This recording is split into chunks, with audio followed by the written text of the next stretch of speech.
Hello and thank you for joining us for this episode of City Council Roundup. I'm your host, Josh Lee. And I'm Kathleen Pade. And today we'll recap topics from the December 9th, 2019 City Council meeting.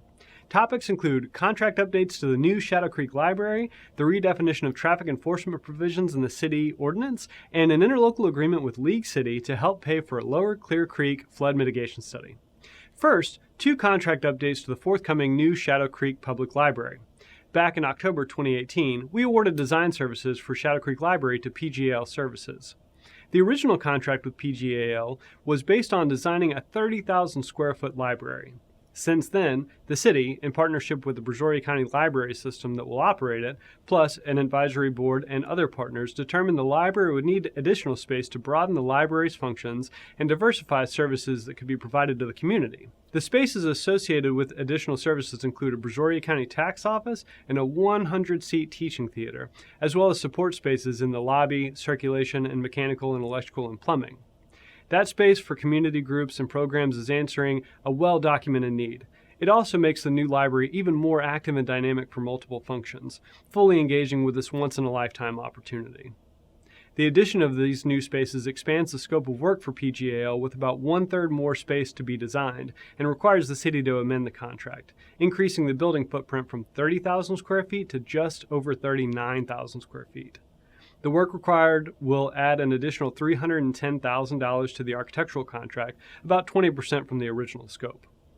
These added expenditures will be reimbursed to the city from the TERS funding and from Brazoria County. Council had a good discussion about this and the vote passed. Though the temporary Pearland Westside Library, located just west of State Highway 288, is doing its part in a small storefront space, the new permanent library, to be located on a beautiful site just north of Shadow Creek Parkway, will be sized for Brazoria County's growing Pearland community and will provide an expanded, modern, and sophisticated facility to host a large resource collection and provide significantly more public meeting spaces. The second contract pertaining to the Shadow Creek Library is the award of the Construction Manager at Risk contract to Spaglass Corporation. The CMAR approach incorporates the construction contract into the final stages of the design process. The proven construction method draws upon the knowledge, experience, cost estimates, and design guidance of a construction manager to assist in producing the most cost-effective design, methodology, and accelerated schedule for the project. Construction is expected to begin in late 2020 with the goal of opening the doors in late 2021 or early 2022. Second, repeal and adoption of traffic in the City of Pearland's Code of Ordinances. City staff recommended, and Council approved, significant rewrite to Chapter 29, Traffic, of the City Ordinances to modernize and avoid conflict with state statutes and definitions and clarify, change, and/or remove ordinances. In other words, staff want to update and simplify the chapter to make it easier to understand. None of the changes add ordinances, but rather improve legibility, removing redundancies like ordinances already mirrored by the state's transportation code, clarifying the truck permitting processes, and updating and removing definitions and language, like changing a light to disembark, or removing the use of the word habitually in an ordinance that relies on a person to habitually commit an act. Needless to say, habitually isn't exactly enforceable language. Most of the language referencing funeral escorts and designated truck routes remain the same, as well as ordinances that address special needs and off-road vehicle usage, racing, and the impoundment of vehicles. To read the new Chapter 29 Traffic in the City of Pearland Code of Ordinances, click the link in the description below. Finally, an interlocal agreement with League City for a flood mitigation study.